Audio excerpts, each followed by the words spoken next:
it seems almost certain that our early human ancestors were nest builders. If we go back some 4 million years to the Miocene era, there were many species of great ape alive in Central and Southern Africa, and of these, 4 common descendants remain: the gorilla, the chimpanzee, the bonobo and the orangutan. All are competent nest builders and will construct a nest once or sometimes twice in a day.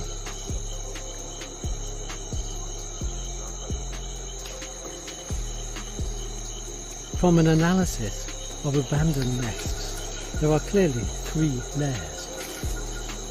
Firstly, living branches of a suitable tree are bent towards each other and woven together.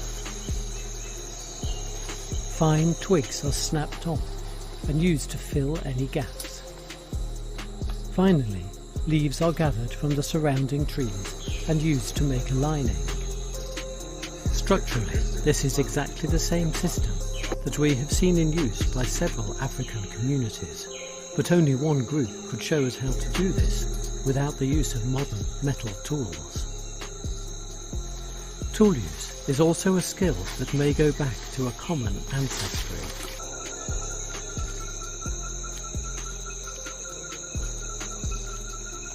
Chimpanzees use sticks for many purposes. Just scraping the ground reveals insects. Delicious. But they can also dig substantial holes by breaking the ground with a stick and removing the loose dirt with their hands. They are not the only ones.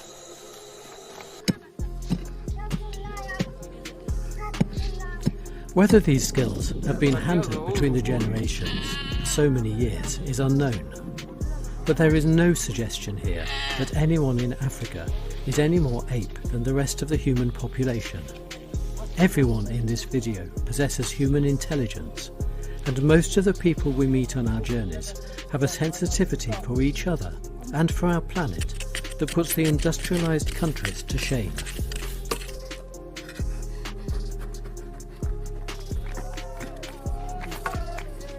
I first encountered the San Bushmen as a boy, inspired by the books of Lawrence van der Post. They are the oldest known race on Earth, and I had an idea that maybe they would still carry a tradition of building from these ancient times. Today, modern life has had a massive impact on their culture. I was keen to see whether they still had the skills required to build a hut without the use of metal tools. They showed me that every part of the process could be completed without the use of knives or machetes.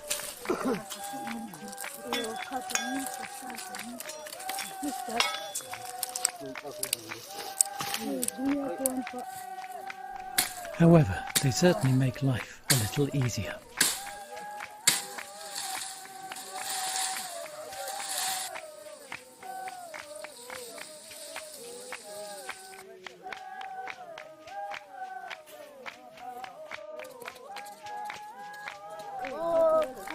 It is quite possible that this is the oldest house in the world. Of course, it is the design pattern, not the structure itself, that we are trying to date, for the structures only last a few months. The design pattern, of course, has no physical existence. It lives only in the shared knowledge of the community and is passed between generations. Children learn about architecture at the same age that they are learning to talk.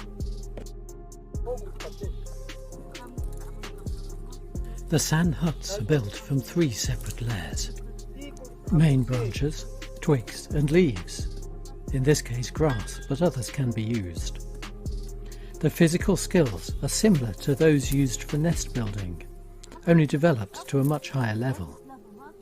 And the tool use of sticks and rocks goes back at least 2.5 million years.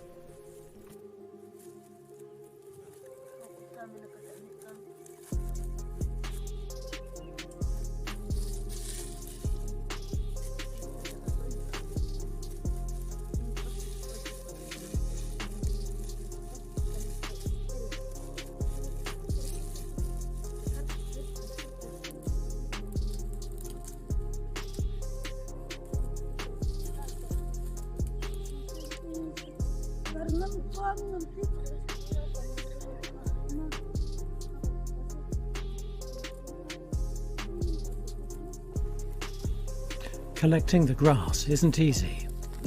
The ground is hard, and the tough roots have gone down a long way in search of moisture. Everything must be pulled up by hand. Keeping the clumps intact will be important later in the process.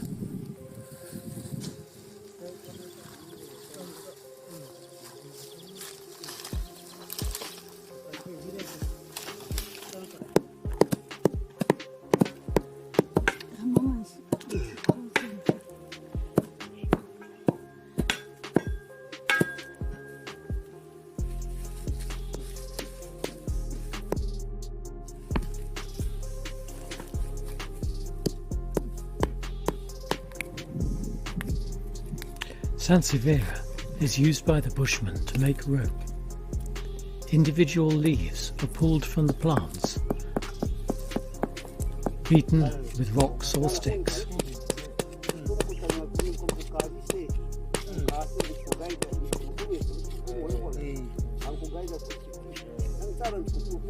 Separated and tied together, it will take several hundred leaves to bind an entire hut.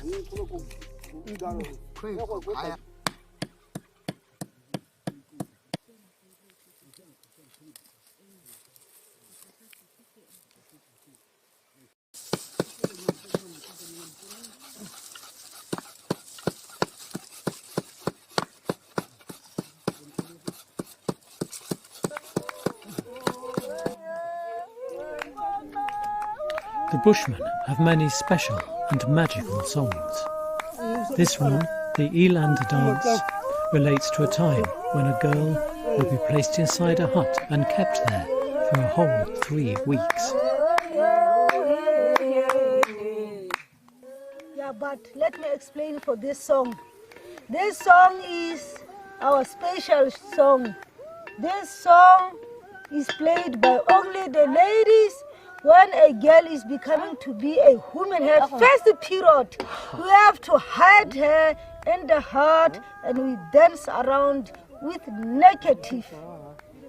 No guys who are coming, no men who are coming, it's only the ladies, and will be just like this, but we allowed only the old men to join us. And this dance, we call it Eland dance. Eland. Now that old man will be holding his walking sticks like this, imitating the Eland. And you said you hide the girl in the hut? In the hut. And then you dance around, all around her? Yeah, 3 weeks in the hut. 3 weeks? Yeah. She must not come out at all? Not speaking, and it will be, that is our punishment, to show her now it's now a lady.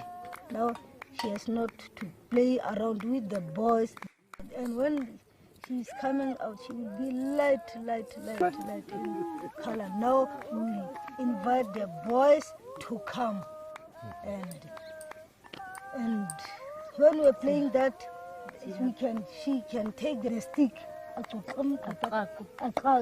yeah, and try to beat them. Now we'll invite the boys.